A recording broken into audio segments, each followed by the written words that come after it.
Well, greetings, friends, and welcome to our Wednesday or any other day Bible reflection time. We're looking at the prophets of Israel who are just so fascinating. And today I want us to take a look at Jeremiah. I've got a guest coming on in just a minute. Jeremiah, he is maybe the most fascinating personality among all of the prophets. God calls him when he's just a kid. And then he spends his life proclaiming God's word to people who just aren't ready to hear it at all. And so he's not popular. He's ostracized even by his own family. He laments to God in such eloquent ways. But then he turns and there's this tremendous hope. And, Ellen Davis, previously when she talked about Micah, we talked about whiplash. Like in the prophets, you get judgment, but then you get hope. It's not like these are two alien things. They're really two sides to who God is, and it depends on where you are with God. If you're at odds with God, then God's going to feel like judgment and a stranger. But if you're in sync with God, it feels like mercy and hope. Fascinating. So Jeremiah, I'm going to get to our special guest in a minute. Jeremiah begins with, he reports on his own calling clearly years later. And this is just so interesting. He says, "The word of the Lord came to me saying," so this is what God said to him, "Before I formed you in the womb, I knew you." Like God knew. I think that holds for all of us. It's not that God started knowing you when you were born, or God started knowing you when you were in the womb. That's like Psalm 139, "You knit me together in my mother's womb." Jeremiah says God knew him even before he was in his mother's womb, and God was already calling him before he was in his mother's womb. Right? It's not like you live your life and then one day, oh, God calls you. God's always calling all of us. That's amazing. "Before I formed you in the womb, I knew you. Before you were born, I set you apart. I appointed you as a prophet to the nations." Wow. I'm not going to appoint you to go volunteer once a month when it's convenient. I appointed you to be a prophet to the nations. This guy's got a big task, right? Jeremiah responds, Lord, I do not know how to speak. I am only a child." Reminds us of Moses, right? Like God calls Moses to go to the Pharaoh and say, "Let my people go." And Moses says, "I can't speak." And Jeremiah adds, "I'm only a child." We don't know how old he was. The Hebrew word is na'ar. He might have been 12, 14. Wow. I want to interview very soon some of our teenagers and get their take on Jeremiah and God calling someone when they're just a na'ar, just a youth, right? "But the Lord said to me, don't say I'm only a youth, a na'ar. You must go wherever I send you and do whatever I command you. Don't be afraid, for I'm with you." That's a pattern in the Bible, right? Is that God calls somebody and they have some reason God can't use them. Isaiah says, "I'm not holy enough." Jonah says, "I don't like the people you want me to go help." Mary says, "I've never been with a child." Jeremiah says, I'm too young. And God says, "Yeah, no problem. I'm God." "The Lord reached out his hand, touched my mouth, and said, I have put words in your mouth." I always think about listening to what young people have to say about God and the church. It's not like, you get God figured out by the time you're 73. A lot of times it's the words of the 12 and 14, 15-year-olds that can really speak to us, right? "I point you over nations," I love this, "to uproot and tear down, to build and to plant." We'd rather God just build and plant. But instead, God says you got to uproot and tear down before you build and plant. That's always the way. Jeremiah goes on. It's a great book. I have a special guest, Alan Walworth, who's become a great friend during the course of our capital campaign. He and I are going to talk Bible today. And I've got to warn you, in the recording, we did this. I don't know why I came out this way. He sounds fine. I sound like I'm in an echo chamber. You can understand me, but I apologize for that. And bear with us. This is going to be a great study. Alan's got great things to tell us about Jeremiah. And let me introduce you. If you haven't met him, Alan Walworth. Alan, welcome. Thanks for coming. Thank you, James. Great to be back with you. You're in Charlotte, but you're normally in either Dallas or Florida. That's correct. Right, but always glad to land in Charlotte. We're glad you're here. And you were a pastor for a long time, and now you help churches like ours to raise money.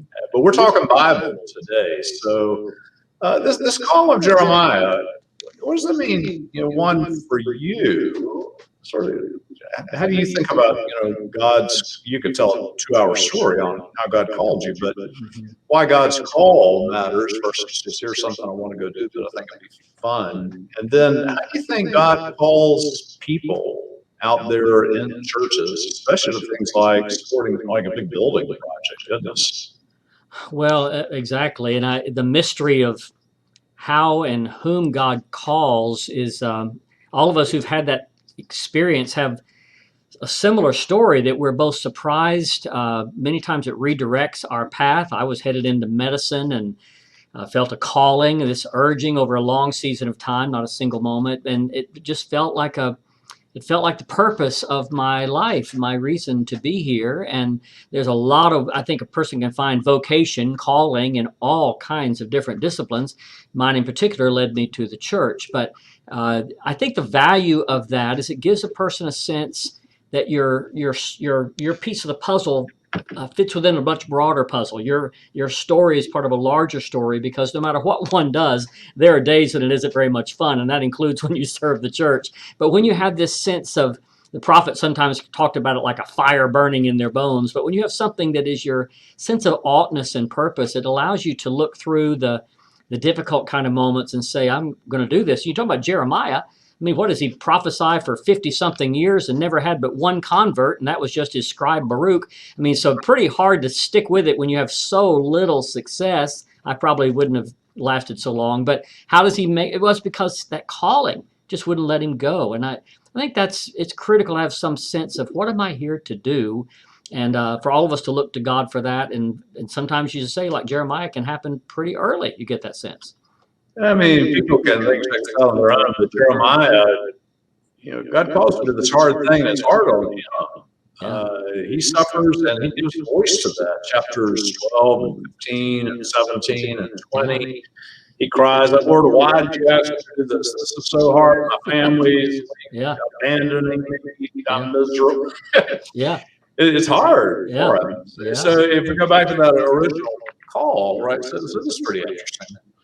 In verse 10, God says, I've set you this day to pluck up and break down, to build, to plant. We'd rather God just build and plant, right? That's right. Yeah. But God says to Jeremiah, you got to pluck up and break down before you build and you plant. Yeah. At least he's pretty honest with him. He's honest with him that a lot of it's going to be tough sledding, and a lot of your message is going to be unpopular, and boy, did that turn out to be the case. And there's some uprooting that comes first. And Jeremiah goes on a rant for a long time. Repent, and he's not haranguing people. Walter Brueggemann says this isn't criticism. This is what Brueggemann calls relentless hope, right? But hope begins though when you uproot something. Marianne Williamson somewhere says that you invite God into your life, you think it's going to be like an interior decorator coming in and spruce up the place, but you look out the window one day and there's a wrecking ball going to tear the whole thing down. Yeah. I think it might have been Brueggemann, if I'm not mistaken, James, who said that even the prophetic words of prophesying disaster coming were kind of God's last great effort to keep it from happening. So there is a grace even in what probably sounded grating to the ears, and that was unfortunately his difficult call to have to give. But it was all in the hope that it might turn them. Yeah, or even it's got to fall apart before God can build something new, because we're so entrenched. That's right. I say that about American culture now. Like things need to get way worse, then they can get better. No, that's right. So Jeremiah, he does this plucking up and the breaking down. He calls people to repent. These are terrible times for the Israelites, right? Yeah. But Jeremiah is amazing in that he's calling the people to repent. He's naming their sin, but yet he has this amazing hope. And you and I have talked about this. It's nowhere more dramatically embodied than in chapter 32. Where the Babylonians are destroying everything. Right. And Jeremiah, God asked him to make a purchase. Talk about that. Exactly. Amazing. Yeah, because even though Jeremiah is called the weeping prophet and the prophet of doom, the truth is he's also called the prophet of hope. I mean, a lot of people have, Jeremiah 7:14 emblazoned on their wall somewhere. I'm going to give you a hope and a future. And he speaks that to exiles who won't live to see it back in Israel. But the point is, there's always this hope. But he certainly embodies it in a pretty graphic way. He puts his money where his mouth is, I guess, by God's calling. So you're right. The Babylonians are a way big force, an international force descending on the Israelites, and they're really just a stepping stone on the way over to Egypt. So they're going to be easily taken. And so they're swarming in, and at that moment is when Jeremiah does a lot of his prophecy and just sort of says upright, they're going to take us, and a lot of us are going over to Babylon, and kind of get ready. But in that moment, one of the ways of showing that building up part of his calling, God calls him to buy a piece of land at Anathoth, which is his family's home area. A piece of land has come up for sale, and I'm sure there was a lot of land up for sale with the Babylonians descending. It would have been a buyer's market for sure. But anyway, God calls him to buy this piece of land from the family estate, and I know the seller was happy to have any kind of buyer with the Babylonians descending, and to pay full price for it. So much for God in the real estate business. And the whole point of it was, and it goes through this big explanation of recorded in the courthouse, come up with the deed, seal it up, all of that. Let's do this proper and legal and full price. And the whole point of it was, and it becomes his launching pad for his next sermon. And it is, it looks bad. This is really terrible. But you know what? Vineyards are going to be planted here again. Children are going to be playing in the streets again. And this is an investment in a future that, even though is nowhere obvious right now, it's like I believe in the light, even though it's pitch dark. And it's this word from God that says this is not the end. There's a lot ending, but it's not the end of everything. And one day it's going to be past. I find that hopeful, James, when there's a lot of people who think the coronavirus will never end. We feel like we're surrounded by another worldwide power. And we get even any kind of variant that pushes us back into mask is so frustrating for us. And it feels like, when will this siege end? We don't know the answer to that, but it doesn't end hope, and it doesn't end the future. And there's something to be said about God's people who name the truth about how things are. It doesn't mean we're oblivious to that, but who also never lose sight of the way things will still become. And that's the power of hope within us. And James, I think he shows that by the purchase of that land. I just think it's really cool. It's a cool story. Several times Jeremiah says, I've become a laughing stock. It's no more than that. Like, you could have snuck off and bought this land, right? Yeah. But making it public, people were just snickering and jeering and say, what a fool. I think about, if people don't know this, they should. This. The cornerstone of our church, our beautiful sanctuary here, has the year 1929. It's like in the middle of the Depression, people said, let's build a church. Yeah. It's a dumb time to build a church, but they built a church. Sure. And we're the beneficiaries of that, and they were right. Well, and that Depression didn't end the next year. It went on for another 4, 5, 6 years. I mean, they had to really believe in a future that they couldn't see for a long time out. And of course, here we are living in it. You're right.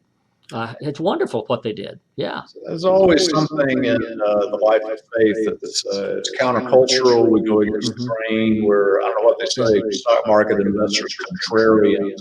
We're contrarians. Yeah. Everybody says the sky falling. We say, no, God's up in the sky. That's right.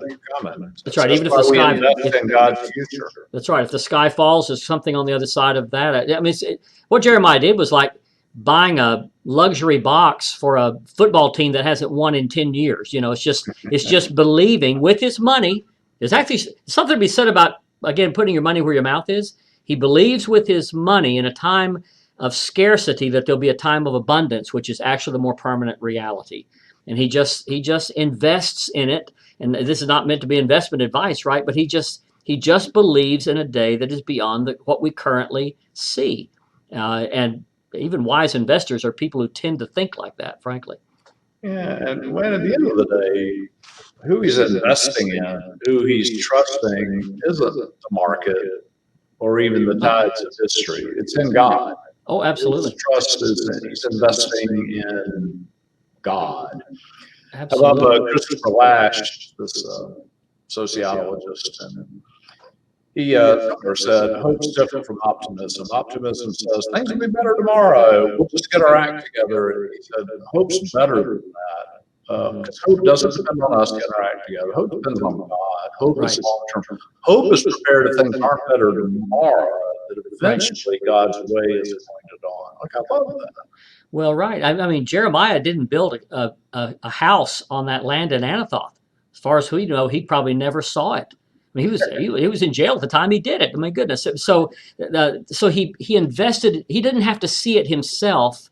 He didn't have to personally benefit from it for it to be the thing God called him to do. This is the thing that the Scripture kind of keeps reminding us, and it goes contrary to our American and modern sense that for something to happen, it better happen in my lifetime or it doesn't really matter. The biblical view is your lifetime is just one part of a larger story. And Jeremiah prophesies hope to exiles, but it'd be 70 years before they come back. So only their grandchildren live into what he prophesied. So the same thing with that. I think when a person makes an investment in something that will outlive them, if your giving can outlast your living, at least find some way to do that. Then you've sort of crossed the arc into something larger than yourself. That's what we all want to do. Yeah. What's the Reinhold Niebuhr thing? Nothing worth doing can be accomplished in a single lifetime. Yeah. Therefore, we're saved by hope. I love that. Exactly right. Exactly right. So there's some other prophets that have the same theme. One that we're probably not going to have time to get to in this series, but you and I talked about him one time. Haggai. Yeah. It's an obscure prophet. Right. But tell folks about Haggai. That's super interesting. Well, yeah. Now Haggai's on the other side of that exile. So 70 years, and some of them finally come back, and they begin to resettle in the new land, and that's wonderful. And somebody probably digs out an old scroll and says, "Oh yeah, Jeremiah prophesied to my grandparents about this, and here we are." But when they got back to the land, their first thing was to build houses for themselves and get their own portfolio put back together. And you understand the temptation to do that, to sort of settle in and make your pioneer mark. But Haggai begins to say to them, now, wait a minute, the house of God is also in disrepair. And it's an interesting little prophetic, little meaning short, deep in its impact. But it does remind us that giving to God is the point of it all, to the God who gave everything to us, but also God's house. The place of worship, the place that is the physical reminder to people of God's always, everywhere presence. God's house needs to look like that. It needs to be the sign like that. And so Haggai is having to kind of remind them, be careful about letting all of God's abundance just stick within your own circle. Shouldn't some of what has come to you get through you? And the sign Haggai's calling them to is, okay, how can you be renovating your homes and updating your homes and the house of God is in disrepair? How can you do it upside down like that if we really believe that everything both in the past, now, and in the future is going to come from God? Why not show that in God's house? I think that's a pretty powerful image. And this is Mark Twain may not have known about Haggai, but I love what Twain says. He said, "It's that parts of the Bible that I don't understand. That parts I do understand." Right? That's the part I do. Haggai, I'll just read a little bit of this since you brought it up. The Haggai chapter 1, again, the end of the exile, people suffered plenty. Yeah. Right. So the people say, the time has not yet come to rebuild the house of the Lord. The word of the Lord came by Haggai the prophet. It's a time for you yourselves to dwell in your paneled houses, while this house, my house, the house of the Lord, lies in ruins. Therefore, thus says the Lord of hosts, consider how you have fared, right? Yeah. So they're doing stuff for themselves. To me, the message of that for today is amazing. Like we're fixing our own stuff, but consider how you fared. People are unhappy. People feel hollow. People are anxious, and it's because we've got things mixed up. Instead of investing ourselves in God, we're going to get our stuff organized first, and then we have some left. We go after God, right? Absolutely. I mean, the spirit of Scripture about giving is first fruits, which in an agrarian society was actually fruit, of course. But even when people talk about a tithe or a 10%, the point is it matters where does that fall. It's the first 10%, not the last 10%. So you can check off a box, but if you only give what's left over after you've done everything else that's covered first, then God's saying there's some more growing to be done here. So Haggai's trying to say, are you putting me last? Will this be the last thing done? Or shouldn't it be the first thing done?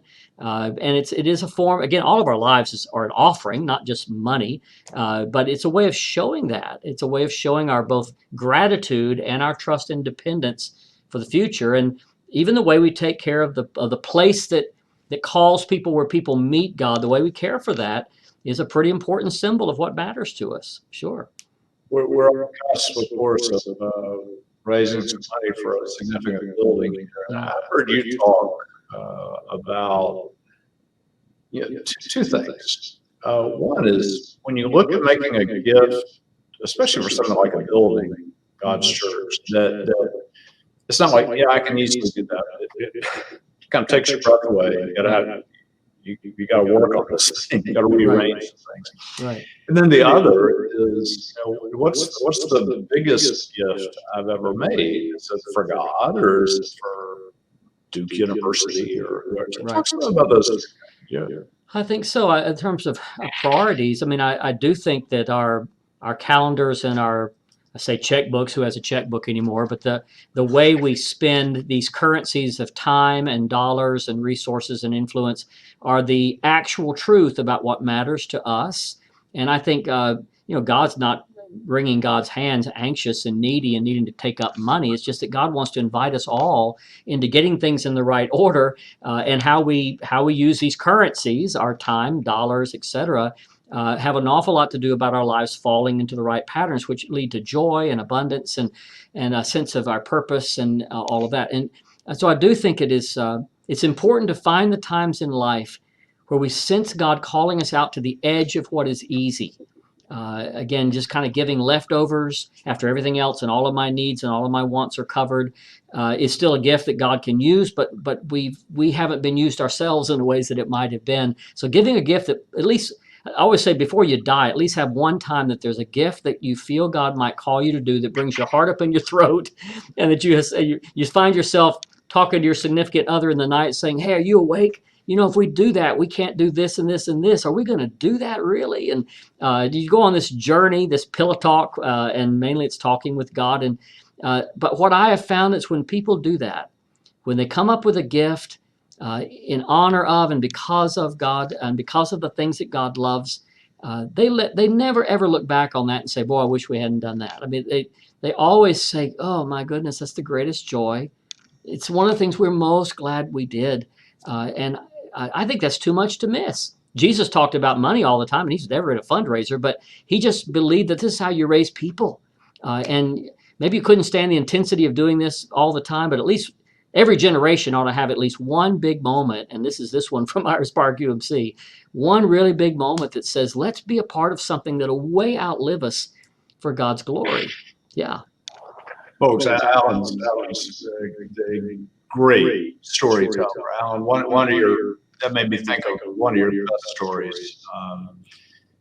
So at the end of life, when people look back, I've told my kids this, like, your mom and I are doing some things, and when we die, you're not going to get as much from us. They haven't argued with us once about that. You have a great story about kind of what that means. At the end of life, are people like, no, we should have inherited more money, or are they happier that an act of generosity happened? Yeah. You want me to tell that story? Yeah, please. Oh, yeah. Well, yeah. So it's so here I am. I'm a consultant. I work with churches, trying to encourage people to think through, pray through what might be something wondrous God's allowing them to be a part of. I was working at a church in Memphis. They were trying to raise a good bit of money for a youth building, and anyway, there was a couple that came up to me afterwards, and I'd try to inspire and encourage them, and they said, this top gift on this chart is several $100,000. God's been so good to us. If there's anybody in our church who could give that gift, it would need to be us. And I think we're going to do this. But if we were to give that kind of gift, it would have to come out of part of the inheritance that we'd be leaving our 3 daughters. Do you think we should tell our daughters? And I said, oh, I think so. That's not a good idea for a family huddle on that one. But that's great. I'm so glad that you're giving a gift that matters that much. He said, well, our daughters are up and grown now, and we're still going to include them. But if we did this, it'd be like making the church our 4th kid. I mean, it's so I said, yeah, I think that's a good family conversation to have. So Mr. and Miss Keithley call their 3 daughters who don't live in Memphis anymore, and they call them together into the home, and they say, kids, we just want to tell you one more time what you've known all your life. We love the Lord, and we love our church, and our church is needing to do something wonderful. I know you don't go there, and your kids don't go there, but some other kids are going there, and so we need to do this, and God's been so good to us. We need to give this gift. They told the amount. And they said, we're feeling compelled to do this, and we're asking you to do this. Would you promise us that if something happens to your mother or me before this is paid, you need to promise us you're going to pay it because they're counting on this gift? And the girl said, okay. And furthermore, we need to let you know that this amount is kind of like making the church our fourth child, which means it's coming out of a part of your inheritance. We're not cutting you girls out, don't worry, but it's going to, you're a part of it in a way, because this is a significant gift.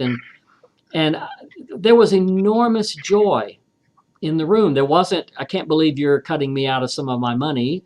But it was rather this tears of remembrance about the parents' faith and how they were brought up in the church. And it was the joy of seeing them practice that. And the dad said, now, girls, when you do inherit from us, I hope you'll find a way to do something similar in your own life. And they hugged and they embraced. And the reason I know is because I was in the room, not because I was the consultant at the church. I don't go to those kind of meetings. I was in the room when they told their daughters, because I'm married to their middle daughter. So as I've said to people, my professional life cost me several $100,000 that night. But I can tell you, it was whatever they do ultimately give to their daughters will not be as important a gift as what they gave us that day in terms of the witness. Again, we call it a last will and testament, the testament that they gave about, again, what mattered. Their daughters matter to them, but so does God. And I tell you, we're all changed. And when I was asked to do his funeral a few years later, you better believe I told that story, but it's the single finest, deepest gift they will have given us. And I would love to see families have those kind of conversations where they do something so magnificent for God that you really do have to huddle the family up and say, okay, this might change some things. You know, you bring in that fidelity officer and say, guess what? Things have changed. But this time, not because we're getting a bigger boat.